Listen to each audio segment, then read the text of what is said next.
আমি আদৌ মানে এটাও জানতাম না যে ছবিটা আদৌ দেখতে চায় কিনা বা অডিয়েন্স এখনও তৈরি কিনা এই ধরনের সিনেমা দেখার জন্য। না, সেটা বাদ দিয়ে দিচ্ছি আর কি। সেটা নিয়ে একটা বিতর্ক শুরু হয়েছিল। অনেকে প্রোপাগান্ডা ছবিরও অভিযোগ তুলেছে। আমার মনে হয় যে সবসময় নতুনদেরকে সুযোগ দেওয়া উচিত এবং যে কোনো জায়গায় যখনই নতুনরা আসবে নতুন একটা আইডিয়া নিয়ে আসবে। আমার একটা এখন কন্ডিশনই হচ্ছে যে আমি একটু সাবজেক্ট ওরিয়েন্টেড ছবি করতে চাই। অনির্বাণকে যত তাড়াতাড়ি কাজে ফেরাতে পারবো আমাদের ইন্ডাস্ট্রির জন্য ভালো, বা অনির্বাণের মতো যারা বসে আছে তাদেরকে। সিনেমার একটা লিমিট মানে একটা গণ্ডি আছে, তার মধ্যেই কাজ করতে হয়। এটা ওয়েব সিরিজ হলে হয়তো এতটা এই গণ্ডির মধ্যে থাকতে হতো। সাধারণ মানুষ পলিটিশিয়ানের থেকে কিচ্ছু চায় না।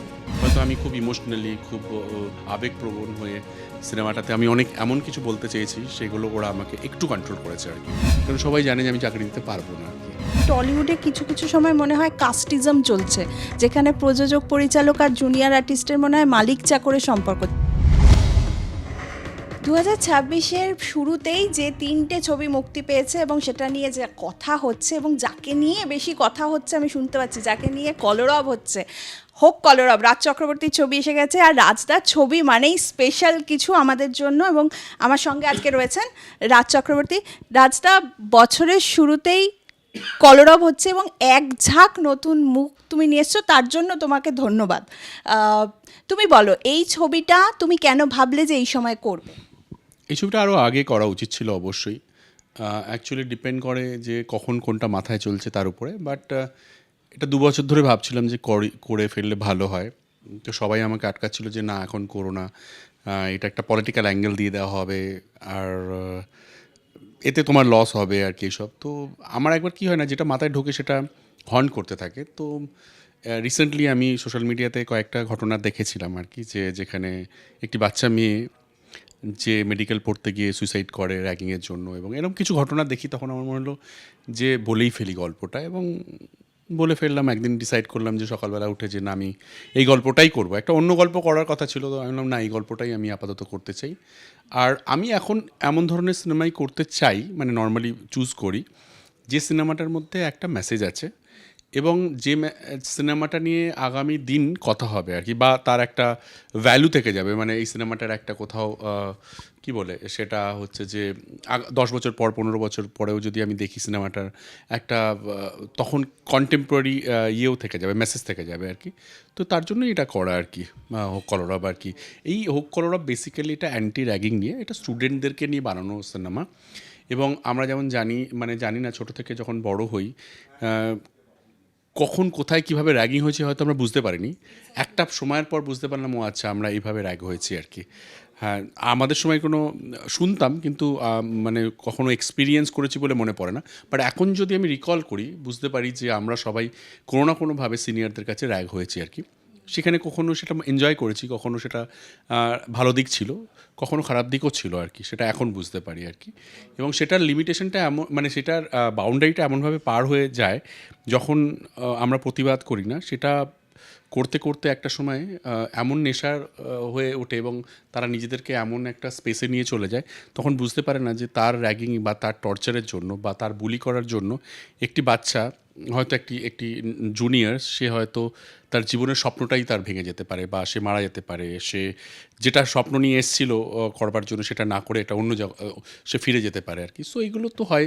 সো এই সিনেমাটার মধ্যে দিয়ে যদি দুটো মানুষকেও আমি এই গল্পটা বোঝাতে পারি, বা দুটো মানুষের মধ্যেও যদি চেতনা জাগে, দেন মনে হবে যে আমি ঠিক করলাম আর কি সিনেমাটা। তাই এটা করা আর কি, ভাবা। রিস্ক ছিল, অনেক রিস্ক ছিল এই ছবিটা করার ক্ষেত্রে। আমি আদৌ মানে এটাও জানতাম না যে ছবিটা আদৌ দেখতে চায় কিনা, বা অডিয়েন্স এখনও তৈরি কিনা এই ধরনের সিনেমা দেখার জন্য। কারণ এই ধরনের সিনেমা আমরা কখনো ট্রাই করিনি আর কি। সো আমরা হিন্দিতে আমির খানের একটা সিনেমা দেখেছি আর কি, বাট এখানে কখনো ট্রাই করা হয়নি। তো আমি ট্রাই করেছি, দেখ ভালোই, ডে ওয়ান থেকে রেসপন্স তো খুবই ভালো, কালেকশন ওয়াইজও খুব ভালো। সো আরও ভালো হতে হবে, আরও অনেক স্টুডেন্টকে দেখতে হবে, অনেক বাবা মাকে দেখতে হবে আর কি সিনেমাটা। রাজা, তুমি একটা কথা বললে যে এই ছবিটা করার ক্ষেত্রে অনেক সময় অনেকে আমায় বলেছে যে এটা অনেকেই ভাবতে পারে যে এর পলিটিক্যাল ইনক্লিনেশন রয়েছে। এইটা তোমার কি বিধায়ক হওয়ার বা কোনো দলের সঙ্গে যুক্ত থাকার একটা মাইনাস পয়েন্ট, যে আমি অনেক সাবজেক্ট নিয়ে ছবি করতে পারতাম কিন্তু এখন করলে হয়তো লোকে পলিটিক্যাল ভাবে? হ্যাঁ, অ্যাকচুয়ালি তাই। এটা সিনেমার ক্ষেত্রে সেটা খুবই বেশি পরিমাণ প্রযোজ্য হয়। একজন লয়ার কখনোই, সে যখন তার কোনো ক্লায়েন্ট আসে, তখন এটা ভেবে উনি সেই মানে সেই ক্লায়েন্টের লাইনটাকে নেন না যে উনি কোন দল থেকে এসছেন। হ্যাঁ, সো উনি কোনো একটা সমস্যা নিয়ে এসছেন, আমি একটা অন্য দলের হলেও যে ক্লায়েন্ট সে একটা অন্য দলের হলেও উদাহরণও আমরা দেখেছি কিন্তু। হ্যাঁ, সবসময় দেখি আর কি। বা একজন ডাক্তার হতে পারে, একজন টিচার হতে পারে, বা একজন জার্নালিস্ট হতে পারে, সব ক্ষেত্রে হতে পারে। বাট আমাদের ক্ষেত্রে এটা একটু ডাইরেক্টলি আমাদেরকে ইনভলভ করে দেওয়া হয়। এটা হওয়াটাই স্বাভাবিক, আমি হলেও তাই হতো হয়তো। বাট আমি খুব সচেতনভাবে এই সিনেমাটা করেছি যাতে পলিটিক্যাল কোনো অ্যাঙ্গেল না ঢুকে যায় এর মধ্যে। কিন্তু মানুষ এটা নিয়ে কথা বলবে, আমাকে কোশ্চেন করবে, এটা হওয়াটাই স্বাভাবিক, এবং তার জন্যই আমি অনেক খুব সাবধানে পা ফেলেছি। অনেকে প্রোপাগান্ডা ছবিরও অভিযোগ তুলেছে। খুব স্বাভাবিক, সেটাই বলাটা স্বাভাবিক যে প্রোপাগান্ডা সিনেমাই করব আমি, একটা হোক কলরব নাম, আমি তৃণমূলের সঙ্গে যুক্ত, হ্যাঁ হ্যাঁ, সো খুব স্বাভাবিক। বাট এটা প্রোপাগান্ডা সিনেমা নয়, সিনেমাটা দেখার পরে বুঝতে পারবে, যে যারা দেখেনি তারা যদি দেখে তাহলে বুঝতে পারবে এটা প্রোপাগান্ডা সিনেমা কিনা। আর যারা দেখেছে তারা তো অলরেডি ভার্ডিক্ট দিয়ে দিয়েছে যে এটা কি সিনেমা। আমি প্রথমে যেটা শুরু করলাম যে একদল একদম একঝাঁক ফ্রেশ, মানে যেটা আমাদের ইন্ডাস্ট্রিতে মনে হয় এখন সবচেয়ে বেশি দরকার, সেটা হচ্ছে ফ্রেশ কিছু মুখ দরকার। আমরা খুব 6-7টা মুখে আটকে গেছি বলে মনে হয়, যেটা আগের দিন অপুদাও বলছিলেন যে আমরা বোধহয় কয়েকটা মুখে আটকে গেছি, আমাদের ফ্রেশ একটা মুখ দরকার। এই বাচ্চাগুলোকে তুমি কোথা থেকে চুজ করলে? এদেরকে আমি অ্যাকচুয়ালি অডিশন করেছি, অনেকে থিয়েটার থেকে এসছে, অনেকে আমার এখানে অনেক ছবি জমা দিয়ে গেছে। আমার মনে হয়েছে যে এর মধ্যে ইয়ে আছে, মানে পোটেনশিয়ালিটি রয়েছে। আবার অনেকে রয়েছে সিনিয়র, যারা হয়তো অনেক দিন ধরে কাজ করছে, সেভাবে রেকগনাইজেশন পায়নি প্রপারলি, বা ওদেরকে প্রপারলি ইউটিলাইজ করা হয়নি। তো আমি ওদেরকে সবাইকে অডিশন করেছি, সবাই অডিশন দিয়েছে এখানে, দিয়ে যারা সিলেক্টেড হয়েছে তাদেরকে নিয়ে 1 মাস একটা ওয়ার্কশপ করেছি, তারপরে করেছি। এবং এই ছবির ক্ষেত্রে নতুনদেরই দরকার ছিল আর কি, সো তাই করেছি। এবং আমার মনে হয় যে সবসময় নতুনদেরকে সুযোগ দেওয়া উচিত, এবং যে কোনো জায়গায় যখনই নতুনরা আসবে, নতুন একটা আইডিয়া নিয়ে আসবে, এবং তারা একটা তাদেরকে ফ্রেশ লাগবে। কারণ আমি রোজ যাদেরকে দেখছি তাদেরকে তো ভালো লাগেই, যদি একটা নতুন এসে কেউ একটা নতুন ভালো লাগা তৈরি করাতে পারে, তো এন্টারটেনমেন্ট বিজনেসে আমার মনে হয় এটা খুব দরকার। আচ্ছা, এইটা কি সত্যি যে এটা সময় করেছি, আগেও বহু নতুনদেরকে সুযোগ, আর আমার নতুনদের সঙ্গে কাজ করতেও ভালো লাগে অনেস্টলি। এখন যারা লিডিং তারা অনেকেই তোমার হাত ধরেই হ্যাঁ, মানে আমার মনে হয় যে সবার, দেখো যারা আজকে লিডিং, যাদেরকে একটা সময় মনে হয়েছে যে একে দিয়ে করানো উচিত, তারা তো আজকে সত্যি সত্যি লিড করছে। সো সেক্ষেত্রে তার মানে ডিসিশনটা ঠিক ছিল আর কি। তাকে যদি ওই সুযোগটা না দেওয়া হতো তাহলে ওর ট্যালেন্টটাও দেখাতে পারতো না। তেমনই হোক কলরবে এমন অনেক ছেলে মেয়েরাই রয়েছে, রাদার সবাই, তারা নিজেদেরকে ইন্ডিভিজুয়ালি যদি ওদেরকে সুযোগ দেওয়া হয় তাহলে এরা নিজেদের জায়গা আরও ভালো করে দেখাতে পারবে। এটা দেখে নিশ্চয়ই খুব প্রাউড লাগে যে আমি যাদের লঞ্চ করেছিলাম একসময় তারা এখন দাপিয়ে কাজ করছে। প্রাউড লাগে না, বাট অবভিয়াসলি ভালো লাগে যে ডিসিশনটা ঠিক ছিল আমার ক্ষেত্রে। হ্যাঁ, এবং আমার সত্যি কারণ আমার নতুনদের সঙ্গে কাজ করতে ভালো লাগে, কারণ হচ্ছে যে আমিও একটা সময় নতুন ছিলাম, আর প্রতিনিয়ত একটা স্ট্রাগলের মধ্যে দিয়ে যেতে হয় সবাইকে আমাদেরকে। এবং কোথাও নতুনদেরকে একটু সুযোগ দিলে আমার মনে হয় তার জন্য অনেকে অনেক স্বপ্ন নিয়ে আসে। আমাদের প্রফেশনে তো আরও বেশি করে অনেক বাইরে থেকে লোকজন আসে এখানে, কিন্তু কোনো অনেক পয়সাওয়ালা ঘরের থেকে লোকজন কমই আসে এখানে। খুব সাধারণ মানুষজন আসে, যারা তাদের স্বপ্নটাই হয়তো থিয়েটার থেকে শুরু হয়। হ্যাঁ, মানে জেলা থেকে আসে আর কি। খুবই মানে কেউ, মানে আমি বলবো না কেউ গাড়ি নিয়ে প্রথম দিনই ঢুকছে যে আমার অনেক পয়সা আছে চলো, সেটা হয়তো খুব পার্সেন্টেজ কম থাকবে, কিন্তু মেনলি যারা আসে তারা খুব সাধারণ ঘর থেকে আসে, তারা অনেক স্বপ্ন নিয়ে আসে। তারা যদি একটা সুযোগ পায় তারা নিজেদেরকে প্রমাণ করতে পারে। সো হোক কলরবের ক্ষেত্রে এই ছেলে মেয়েগুলো আগামী দিন হয়তো এদেরকে অনেক অন্যভাবে ইউজ করা হবে, ভালো লাগবে ইন্ডাস্ট্রি। আমাকে অনেকেই বলেছে ইন্ডাস্ট্রি যে আমি একে কাস্ট করবো, ওকে কাস্ট করবো, অলরেডি শুরু হয়ে গেছে আর কি। এরপর দেখবে তুমি ছবি নিয়ে গেছো, বলবে আমার কাছে ডেট নেই। ঠিক আছে, আমার ভালোই লাগবে সেই দিনটা আসুক, এবং আমি চাই এরকম হয়েওছে যে আমি যাকে নিয়ে এসেছি আর কি রিস্ক নিয়ে, সে পরে হয়তো আমি যখন তার কাছে ডেট চাইতে গেছি সে আমাকে ডেট দেয়নি আর কি। সো কিন্তু আমার ইনিশিয়ালি খারাপ লাগলেও পরে মনে হয়েছে যে বাহ, এটাও একটা ভালো দিক যে ও আজকে ব্যস্ত আর কি, আমাকে ডেট দিতে পারলো না। আচ্ছা রাজদা, এই কথাটা কি ঠিক যে তুমি এই ছবিটার জন্য অনেকদিন ধরে প্রযোজক খুঁজছিলে এবং প্রযোজক না পাওয়ার জন্য তুমি নিজে প্রযোজনা করছো বা শুভশ্রী প্রযোজনা করছো? অ্যাকচুয়ালি হ্যাঁ, মানে এই ধরনের সিনেমা করতে গেলে সহজে প্রযোজক পাওয়াটা একটু ডিফিকাল্ট। চক্রবর্তীকেও প্রযোজক খুঁজতে হতো। রাজ চক্রবর্তী যে ধরনের সিনেমা চায় রাজ চক্রবর্তী থেকে, ওরকম সিনেমা করলে হয়তো ইজি আমার জন্য প্রযোজক পাওয়া। প্রযোজনা করার জন্য আমার কাছে রোজই একটা করে ফোন আসে হয়তো, যে চল কবে সিনেমা করা যায়। বাট আমার একটা এখন কন্ডিশনই হচ্ছে যে আমি একটু সাবজেক্ট ওরিয়েন্টেড ছবি করতে চাই, তার মধ্যে কমার্শিয়ালাইজেশন থাকবে, যেমন এই ছবিতেও আছে, যখন তুমি টেলার টিজারে দেখেছো আর কি। কিন্তু একটা গল্প থাকলে ভালো হয়, সেই গল্পটা যেটা আমার, যে গল্পটা কোথাও সময় বা সমাজকে রিফ্লেক্ট করবে, সমাজের সঙ্গে রিফ্লেক্ট করবে আর কি। আর মনে হয় এই সময়ের গল্প বলাটাও খুব জরুরি, কারণ আমরা বিভিন্ন সময়ের গল্প বলা উচিত, তাহলে সেই সিনেমাটা থেকে যায় আর কি। একটা কোথাও তোমার ডিরেক্টর জার্নিতে, মানে আমার জার্নিতে, প্রফেশনাল জার্নিতে, যে একই রকম সিনেমা বানালে তো হবে না, তোমাকে নানা রকম সিনেমা বানাতে হবে, নানা রকম গল্প তুমি বলতে পারো কিনা সেটাও তোমাকে বুঝতে হবে। সো সেটা বলতে পারলে ভালো, না বলতে পারলে দেখো আজকে প্রলয়কে নিয়ে আজও কথা হয় আর কি।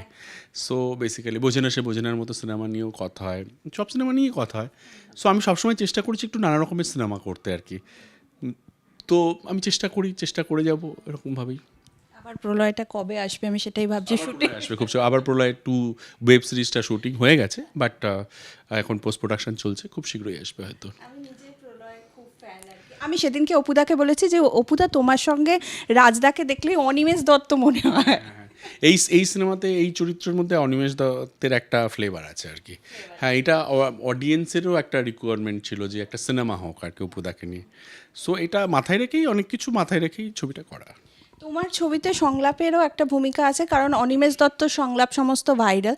ইভেন পার্থ ভৌমিককেও এখন দেখলেই মনে পড়ে হ্যালো স্যার। হ্যাঁ, তো হ্যালো স্যারটা কিন্তু ওনার নিজেরই, এটা ওনার মুদ্রাগত দোষ আর কি, মানে দোষ বলবো যাই বলবো।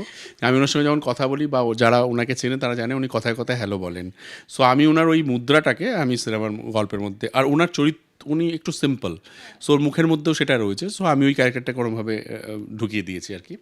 আর ডায়লগ লেখার ক্ষেত্রে সৌভিক, যে আমার সঙ্গে মানে আমার এখানে লেখে আর কি, ও অসাধারণ ডায়লগ লেখে, আর রগে ডায়লগ লিখতেও খুব ভালোবাসে আর কি। তবুও অনেক কন্ট্রোল করতে হয় আমাকে, যে এটা লেখা যাবে না, এটা যাবে না, সিনেমার একটা লিমিটেশন আছে, সিনেমার একটা ওটারও একটা গণ্ডি আছে, সেটাকে পার করা যাবে না। এটা ওয়েভের ক্ষেত্রে একরকম হয়, সিনেমার ক্ষেত্রে একরকম, টেলিভিশনের ক্ষেত্রে একরকম হয়। সো খুব ভালো ডায়লগ লেখে সৌভিক। এখানে একটা সংলাপ তো বাদও পড়েছে, যেটা নিয়ে বিতর্ক হয়েছিল, এবং সেটা তো সিনেমাতে নেই। না, সেটা বাদ দিয়ে দিয়েছি আর কি। সেটা নিয়ে একটা বিতর্ক শুরু হয়েছিল, মানুষজন যদি 4টে মানুষও এটা দেখে যদি শুনে বা সিনেমাটা না দেখতে চায়, তো আমি সেটা চাইলাম না। আমি মনে হলো যে ঠিক আছে, একটা ডায়লগ বাদ গেলে সিনেমাটার খুব একটা ক্ষতি হবে না, বাট ওইটা ওই অর্থে বলাও ছিল না, বাট ঠিক আছে, এটা নিয়ে অনেকবার কথা বলে নিয়েছি। সেদিনকে তোমার যারা যারা অভিনয় করেছে তাদের সঙ্গে আমি যখন কথা বলছি, তখন ভাস্কর বলেছে একটা কথা, যে আমাদের এই ছবিতে দুজন স্যার, অপু স্যার আর সেন স্যার। না, অ্যাকচুয়ালি সেন্সার কে আমরা হয়তো ভয় পাই বা দোষারোপ করার চেষ্টা করি, বাট আমি সেন্সারকে এই ক্ষেত্রে একটু অন্যভাবেই বলবো। আমাকে সেন্সার কিন্তু, দেখো, সেন্সারের অনেক গাইডলাইন থাকে, জানে যে দর্শকের জন্য কী কী গাইডলাইন আমাকে পালন করতে হবে। ওরা চাইলেই ওদের ভালো লাগলেও ওরা ছাড়তে পারে না আর কি, কারণ পরে যদি কেউ কোনো রকমভাবে অভিযোগ তোলে, তাহলে সেন্সারের দিকেই আঙুলটা উঠবে। এবং আমাদের দেশের কালচার সব কিছু নিয়েই অনেক কিছু ভেবেচিন্তে কাজ করতে হয়। আমার মনে হয় যে ওরা আমাকে যে যে জিনিসগুলো বাদ দিতে বলেছে, যেগুলো হয়তো আমার সঙ্গে অনেকক্ষণ ধরে এটা নিয়ে আলোচনা হয়েছে, তর্ক বিতর্ক হয়েছে, বাট আমি পরে ভেবেছি যে বেশিরভাগটাই ওরা আমাকে ঠিকঠাক গাইড করেছে, এবং তাতে হয়তো সিনেমাটার ফিউচারটা খুব ভালো হবে আর কি। অনেস্টলি হয়তো আমি খুব ইমোশনালি, খুব আবেগপ্রবণ হয়ে সিনেমাটাতে আমি অনেক এমন কিছু বলতে চেয়েছি, সেগুলো ওরা আমাকে একটু কন্ট্রোল করেছে আর কি। সো আমি অবভিয়াসলি সেন্সার খারাপ না, আমরা একটু মজা করি, ঠিক আছে, বাট ওরা আমার সিনেমাটা হোক কলরবের ক্ষেত্রে ওদের ডিসিশনগুলোকে আমি রেসপেক্টের সঙ্গেই দেখেছি, এবং আমি সেগুলো মেনেছি। আর আমি দুই একটা জিনিস বলেছি যেটা থাকলে ভালো হয়, ওরাও সেটা মেনেছে আর কি। আমি ওদের যে আরও আমার একটা কথা বলতেই হবে, যারা আরও বা সেন্সারের ওই যে সেদিনকে যারা ছিল, তাদের প্রত্যেকের একটা মতামত ছিল, কিন্তু এক সময় আমরা যখন কথা বলতে বলতে যখন আমরা একটা জায়গায় আসি সেন্সারে, প্রায় 2-2.5 ঘন্টা আমাদের কথা হয়েছিল। নর্মালি এত বছরে কোনো দিন হয়নি আর কি, 5 মিনিট 10 মিনিটও হয়ে গেছে। সো এই সিনেমাটা নিয়ে প্রথম এটা নিয়ে এতক্ষণ ধরে ডিসকাশন হয়েছে, মতবিরোধ হয়েছে আর কি। সবাই এক বাক্যে কিন্তু একটা কথাই বলেছে যে এই জিনিসগুলোর জন্য এই রিফ্লেক্ট করতে পারে, সো এটা অ্যালাউ না করলে বেটার। তো আমি পরে ভাবলাম যে ইয়েস, ঠিক আছে, এটা না বললেও তো সিনেমা গল্পটা বলা যাবে, সো সেটা। মানে তুমি তুমি এটাকে পজিটিভ ওয়েতেই নিয়েছো। হ্যাঁ হ্যাঁ, পজিটিভতে নিয়েছি। সত্যি সত্যি সিনেমার একটা লিমিট, মানে একটা গণ্ডি আছে, তার মধ্যেই কাজ করতে হয়। এটা ওয়েব সিরিজ হলে হয়তো এতটা এই গণ্ডির মধ্যে থাকতে হতো না। আচ্ছা, এই মুহূর্তে হোক কলরব মানেই একটা আন্দোলন, বা হোক কলরব মানেই কিছুর বিরুদ্ধে আর কি আওয়াজ তোলা। হ্যাঁ, আওয়াজ তোলা। তো এই মুহূর্তে ইন্ডাস্ট্রিতে এমন কোনো একটা বিষয় যেটা নিয়ে মনে হয় তোমার আওয়াজ তোলা দরকার? ইন্ডাস্ট্রিতে দেখো, ইন্ডাস্ট্রিটা আমাদের ভেতরকার ব্যাপার। সব জায়গাতেই কোনো রকম মতবিরোধ বা এই ধরনের মান অভিমান থাকতে পারে, কিন্তু আওয়াজ তোলার মতো কিছু নেই। এটা আমরা জাস্ট ওই তোমরা হয়তো দেবের ক্ষেত্রে ওইটা বলেছো, অনির্বাণের ক্ষেত্রে। অনির্বাণের ব্যানের ক্ষেত্রে তুমিও ওটা হ্যাঁ হ্যাঁ, সে ঠিক আছে, মানে অনির্বাণ একজন ভালো অভিনেতা।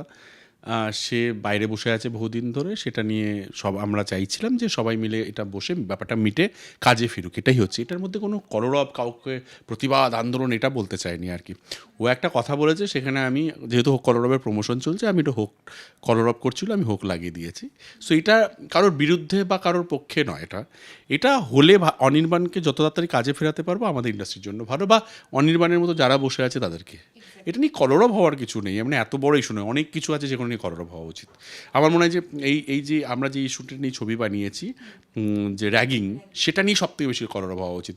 এখানেই অনেক বেশি স্টুডেন্টদের ব্যাকবোনটা হয়তো ভেঙে যায়, এখানেই অনেক বেশি করাপ্টেড হয়ে যাচ্ছে স্টুডেন্টরা, অনেক বেশি অন্যরকম হয়ে যাচ্ছে আর কি।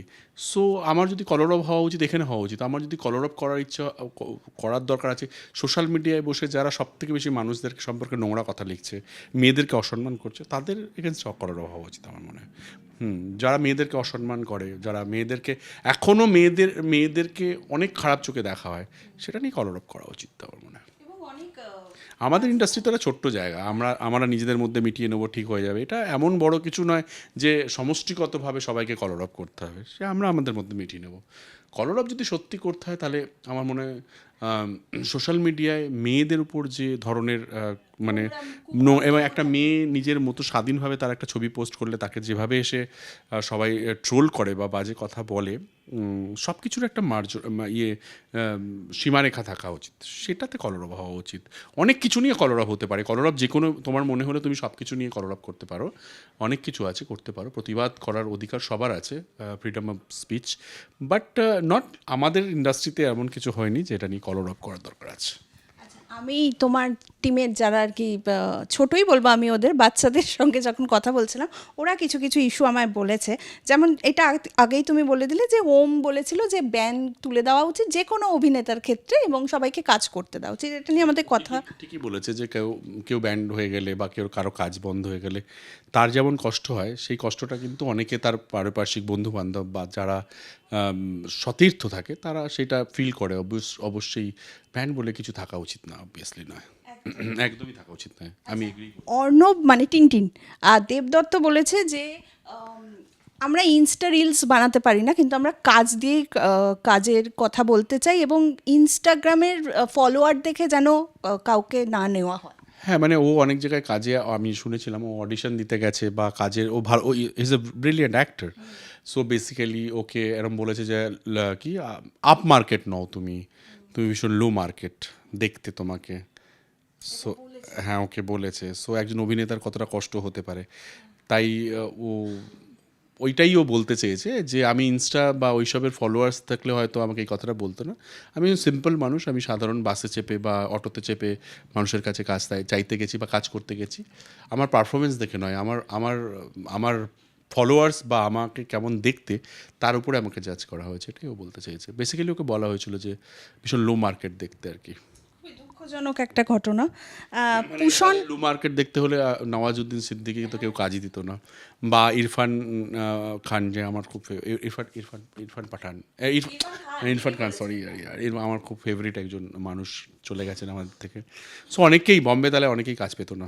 অনুরাগ কাশ্যপের ছবিতে যারা আজকে সুপারস্টার, তারা কেউই কাজ পেতো না আর কি। সবচেয়ে বড় কথা, সিনেমা তো একটা গোটা সোসাইটিকে দেখায়, সেখানে তো বিভিন্ন ধরনের লোক আছে। তুমি কি করে জানলে যে ও তোমার কোনো, মানে তুমি যেভাবে দেখতে চাইছো সেভাবে দেখাতে পারবে না? তুমি দাও সুযোগ আগে, তোমাকে কে বলেছে?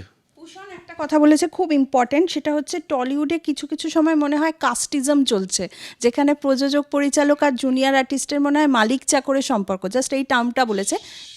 তোমার সঙ্গেও এসে ওর এক্সপিরিয়েন্স পুরো বদলে গেছে। সেটা খুবই দুঃখজনক যদি ওরকম এক্সপিরিয়েন্স করে থাকে। নর্মালি আমাদের ইন্ডাস্ট্রিতে সবাই খুব বন্ডিং ওয়েতে কাজ করতে ভালোবাসে, ফ্রেন্ডলি অ্যাটমসফিয়ারে কাজ করতে ভালোবাসে। ওর যদি কোথাও এরকম ঘটনা ঘটে থাকে সেটা খুবই দুঃখজনক আর কি। সো এরকম হওয়া উচিত না। বাট আমরা সবাই দেখেছি যে যখন আমরা কাজ করি তখন একটা একটা একটা ফ্যামিলির মতো হয়ে যায়। সেখানে ভাবি না যে ও কতদিন কাজ করছে বা ওর ওর কী এক্সপিরিয়েন্স আছে বা ও কোথা থেকে এসছে। আমরা সবাই একসঙ্গে বসে খাওয়া দাওয়া করি, একসঙ্গে কাজ করি, আড্ডা মারি, গল্প করি। তুমি আমার এখানে তুমি ইন্টারভিউ নিচ্ছ, তুমি আমার ছাদ মানে চলে যাও ছাদটাতে, দেখে নাও 50 জন বসে আছে যারা জুনিয়র। আমার তো কোনো দরকারই পড়ে না ওদের সঙ্গে সময় স্পেন্ড করার, বাট ওদের সঙ্গেই আমি সবথেকে বেশি সময়টা স্পেন্ড করতে চাই, কারণ এই ছবিটা ওদের ছবি। ওদের জন্য মানে ওদের এক্সাইটমেন্টটা আমি ওদের সঙ্গে শেয়ার করতে চাই, আমার এক্সাইটমেন্টটা আমি ওদের সঙ্গে শেয়ার করতে চাই। তারা ওয়েট করছে, তুমি জানো ওরা বসে আছে সবাই। হ্যাঁ, ওরা খুবই এক্সাইটেড, কালকে তাহলে কী হচ্ছে, কোথায় আমরা সিনেমা দেখতে যাব, আমাদের প্রিমিয়ার হচ্ছে না, তাহলে বলো তুমি কোথায় সিনেমা দেখবো, আমরা কখন দেখবো সিনেমা দেখবো। ওই যে এক্সাইটমেন্টটা, ওটা আমাকে খুব মানে একটা আমাকে কিক দিচ্ছে আর কি। ওদের এনার্জি লেভেলটা কিন্তু আলাদা থাকে, যেটা একদম রিফ্লেক্ট করে ভীষণ। তুমি আগে যে একটা কথা বললে ওই কথাটার থ্রুতেই বলছে অভিকার, আমি লাস্ট অভিকাতে আসছি। অভিকা বলেছে যে ওকে কেউ বলেছে হিরোইন ম্যাটেরিয়াল নয়। হ্যাঁ, সেটা অনেকে বলে, অনেকে লুজ টক করার তো অভ্যেস থাকতে পারে, অনেকে বলতে এই পারে। কনসেপ্টটা তো বদলা। ও তো ছোটবেলাতেই হিরোইন হয়ে গেছে আর কি। ও অলরেডি একটা টেলিভিশন শো করেছে যেটা হিট, অলরেডি ওকে সবাই চেনে। আর খুবই ছোট একটি মেয়ে আর কি, খুবই ট্যালেন্টেড একটি মেয়ে। হিরোইন কি হিরোইন নয় সেটা তো সময় কথা বলবে আর কি। এবং ও যথেষ্ট হিরোইন মেটেরিয়াল, অবভিয়াসলি ওর মধ্যে হিরোইন মেটেরিয়াল রয়েছে আর কি। ভীষণ সুইট, ভীষণ ভালো, ভীষণ ট্যালেন্টেড। তো হোক কলরব তো অলরেডি মুক্তি পেয়ে গেছে।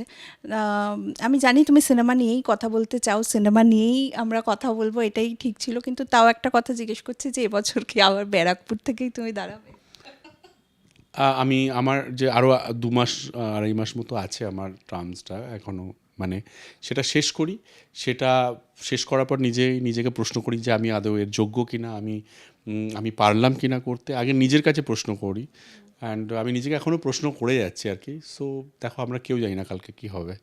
সো কালকের দিনটা কালকের জন্যই তোলা থাক না, ঠিক আছে? আচ্ছা, একটা প্রশ্ন আমার খুব জিজ্ঞেস করার ইচ্ছা, মানে রাজনীতির বাইরে। সেটা হচ্ছে যে তুমি তো সিনেমা বানাও, মানে তুমি মানুষজনকে নিয়েই কাজ করো, যে সোসাইটির কথাই তুলে ধরো। তুমি বিধায়ক হওয়ার পর তুমি তো আরও বেশি জায়গায় ঘুরেছো, আরও বেশি মানুষের সংস্পর্শে এসেছো। এটা কি তোমাকে সিনেমার ডিরেক্টর হিসেবে, মানে পরিচালক হিসাবেও তোমাকে গ্রো হতে সাহায্য করেছে? দেখো, আমি যেখানে বিধায়ক আমি সেখান থেকেই বড় হয়েছি। আমি সাধারণভাবে সাধারণ মানুষের সঙ্গে মিশেই বড় হয়েছি। আমার স্ট্রাগলটা অনেক দিনের স্ট্রাগল, ট্রেনে করে, বাসে চেপে, পায়ে হেঁটে, না খেয়ে। সবার স্ট্রাগল যেমন হয় আমার স্ট্রাগলটা ওরকমই, ওর থেকে কম নয়, বেশি ছাড়া তো। সো বিধায়ক হয়ে যাওয়ার পরে একটা জিনিস আমি বুঝেছি যে মানুষ এখনও ভীষণ সহজ সরল।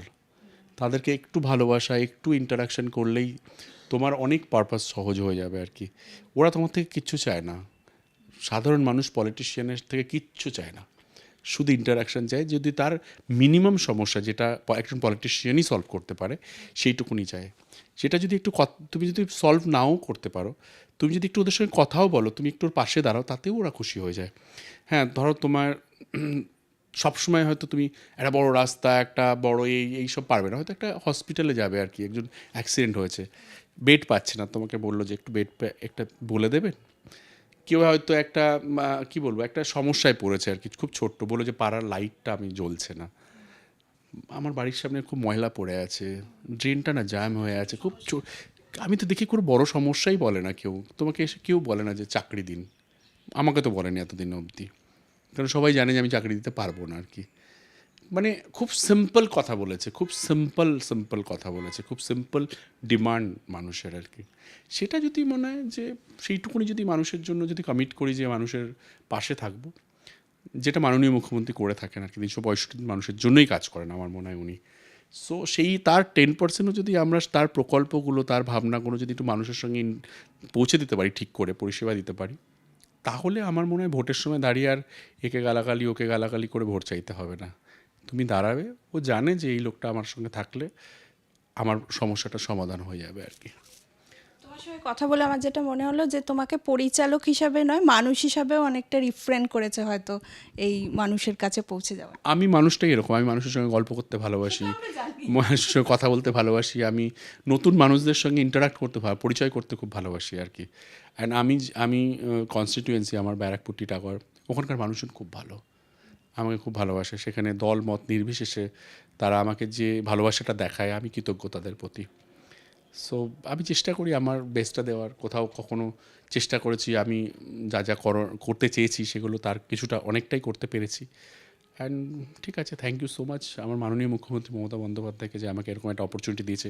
একটা জীবনের মধ্যে আমি একজন পরিচালক হয়েছিলাম, সেখানে দাঁড়িয়ে এটা হওয়ার কথাই ছিল না, সেটাও হয়েছি। সো লাইফ একটাই, যদি তোমার কাছে অপরচুনিটি আসে, যদি তুমি সেটাকে গ্রহণ করো, সেটাকে পালন করো। আমরা শেষ করব, হোক কলরব এখনো অবধি যারা হলে গিয়ে দেখেনি তাদের কি বল? প্লিজ হলে গিয়ে হোক কলরব দেখো, ভালো সিনেমা হোক কলরব, এবং বেরোনোর সময় বলতে বলতেই বেরোবে হোক হোক হোক কলরব।